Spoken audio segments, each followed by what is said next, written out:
I think so. I think that is it. And then, of course, there was a threat of larger sanctions that I had outlined in my various press statements, as well as the direct and indirect communication that were occurring during the last 4 days or 5 days that I was involved.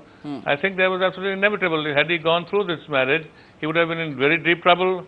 Had he not gone through this marriage, he would have again been in trouble without the compromise that he has effected. So I think he had a no-win-win situation. Well, absolutely. So No, he think it was simply a matter of expediency for him. yeah, I get your point. I get your point. Now, I want to ask you that, Dr. Sadiqa Babar. Tell me, Yes, tell me.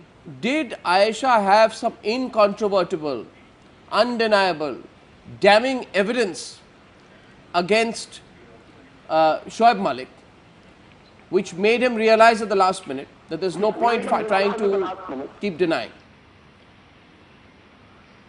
I'm sure she did. I will not say that, you know, I've seen it or anything, but I'm sure she did, which happened to make this such a serious issue, and Shoaib Malik could not continue to lie like that. So, because part of the whole deal was, and obviously there was a deal between the families, and part of that deal was that after this press conference, and some family members openly told me that, Arnab, we have been told that after the press conference we won't speak anymore. You know, we won't get into this Yes. issue anymore. We will not talk anymore. The deal is done. It's settled. We want to move on. So, Right, exactly. so what do you know about that? What do you know about the deal itself? And The deal has been finalized by, you have to realize that Hyderabad has a very close-knit Muslim community, and everybody knows each other. It's not such a big society here, and everybody was getting affected. People who knew the Siddiquis, people who knew the Mirzas, people who knew both of them, they got together and said enough is enough, and we should negotiate on these, on this, and come to a conclusion so that this mud throwing should stop. no, but tell me what finally nailed it. I mean, I can't believe. media. I can't believe it is. I can't believe what you're telling me. Frankly, sorry to be cynical about it. I can't believe it's social pressure, which suddenly Shoaib Malik realized, oh, there's so much social pressure. I mean, 48 It's hours not back only there was no social social pressure. No, I'm not saying it's social pressure. See, social pressure plus the legal pressure. He had so many charges against him, and maybe an arrest, an impending arrest also. Yeah. Before the marriage, and all that's those true. things all added up, and yeah. So, and, but- and you know, it would have been really sorry if he had been arrested before that. But you So know, you don't get there were arrested lot on a of hunch. things. You don't get arrested on a hunch. You get arrested if there's some kind of proof. Let me get in Shahid Hashmi at this stage. Shahid, tell me, what are the versions you're hearing there? Because we heard a lot of people on the streets of Pakistan saying, obviously, you know, Shoaib Malik ko aisa nahi karna chahiye tha, that he has let his people down. Right, of course. It's not on a hunch. I- I mean, see, Shoaib Malik has been a bundle of lies since the beginning. So he, I think, dug his own grave and got trapped in his own web, and that's how it happened. I still don't know, and I'm going to come back on this, on what was the clincher. I mean, how can things change like this in 12 hours?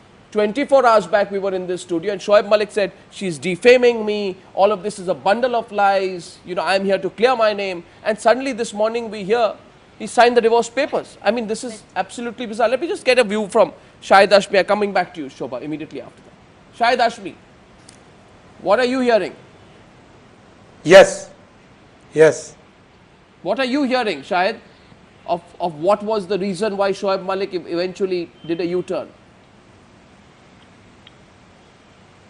I didn't get you. No, what are you hearing about why Shoaib Malik did this U-turn?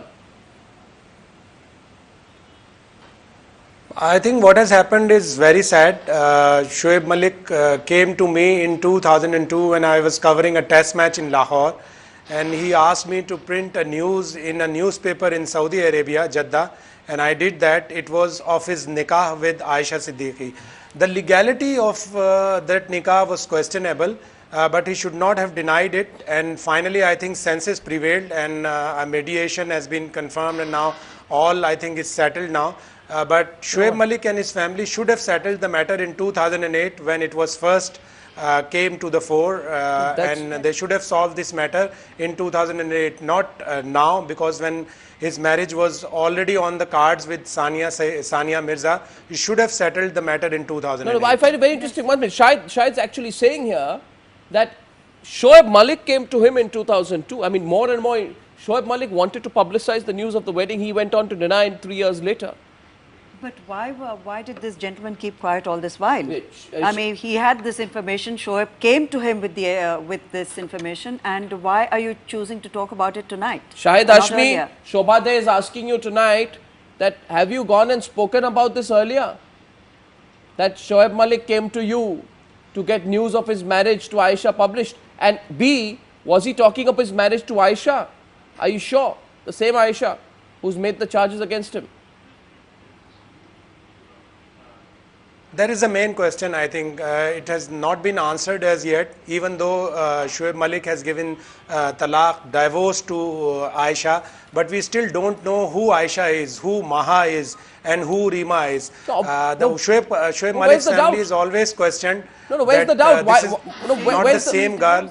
Where's the doubt? Because there is no doubt. He has divorced the same Aisha who he denied knowing. Exactly. There's no doubt about it. Is there any doubt about that, Ayaz?